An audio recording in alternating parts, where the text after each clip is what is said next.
I thought the $850 rent was a steal for a 1920s brownstone in Pennsylvania, but now I realize the price isn't paid in dollars. It's paid in skin. I moved into this 1920s brownstone in a quiet, rain-slicked suburb of Pennsylvania. Exactly 3 weeks ago, the rent was suspiciously low, $850 for a two-bedroom with original crown molding. But in this crumbling economy, you don't ask questions, you just sign the lease and pray the black mold doesn't claim you first. My landlord, an elderly man named Arthur, who smelled of stale mothballs and oxidized copper, handed me a single yellowed laminated sheet of paper before he shuffled out the door. Building rules, he whispered, his voice cracking like dry parchment. I figured it was just the standard boring corporate jargon about trash days and noise complaints, so I tossed it on the granite kitchen counter and forgot about it. That was my first mistake. The second was venturing into the basement to check the fuse box after the lights flickered for the third time.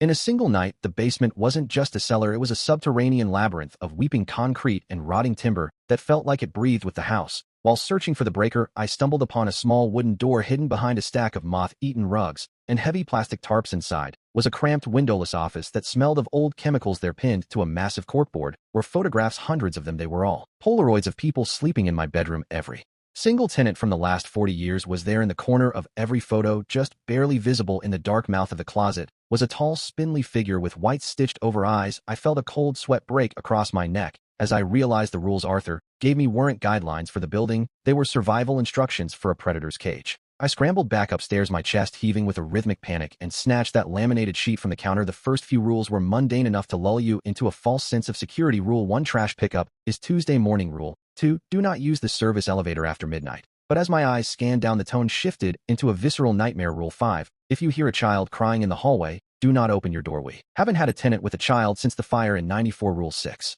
if the mirrors in the bathroom start to fog while the water is cold, break them immediately. He uses the condensation to manifest a physical form. And then there was Rule 7. It was printed in a slightly different, jagged font that looked like it had been scratched into the paper. If you hear whistling at 2:44 a.m., do not look at the closet. Do not make eye contact with the reflection in the window. Reach for this sheet. If the black ink starts turning red, he is already in the room with you. Do not breathe loudly. He likes the sound of lungs struggling for oxygen. I checked my phone. It was exactly 2:43 a.m. The air in the room suddenly turned heavy, thick with the metallic tang of ozone and the cloying stench of wet, rotting earth. Then the whistling started, a wet, ragged melody that sounded like air escaping a punctured lung through a flute made of bone. It was coming from the walk-in closet I had left slightly ajar. I looked down at the paper in my hand, and my heart nearly stopped. The black ink of Rule 7 was bleeding. Thick crimson droplets were bubbling up on the laminate, sliding down the page like fresh wounds, staining my knuckles red. The whistling stopped abruptly, replaced by the sound of something heavy and wet dragging itself across the hardwood floor. Thump, drag, a voice thin and dry like crumpled autumn leaves hissed from the shadows. Are you reading the part about me, Caleb? Or are you looking at the pictures Arthur took while you were dreaming? My name isn't Caleb. Caleb was the guy who lived here before me. The one Arthur said moved out west in a hurry. Now I know where Caleb went. He is the reason the floorboards in the closet are slightly raised. He is the reason the drywall feels soft and spongy when you touch it. Suddenly my phone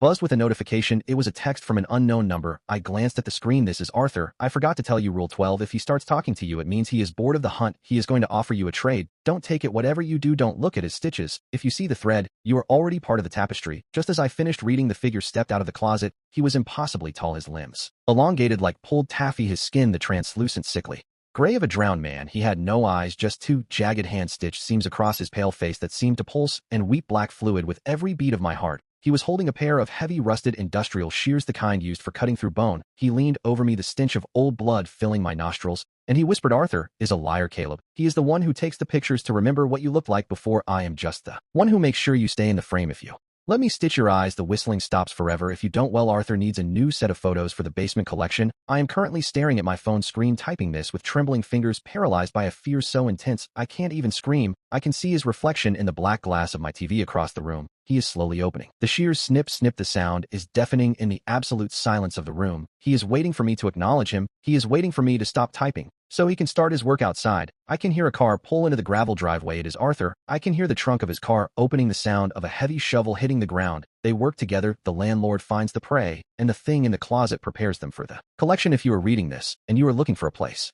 on Blackwood Drive, please, for the love of God, stay away from apartment 4B. The rent isn't cheap. It costs every inch of your skin. I can feel his cold, wet breath on the back of my neck. Now, he just leaned in and whispered, smile for the camera, Caleb, this is going to be a permanent memory. I hear the front door unlocking downstairs. Arthur is coming up the stairs with his camera, and the man with the shears has just placed his cold, needle-thin fingers on my eyelids.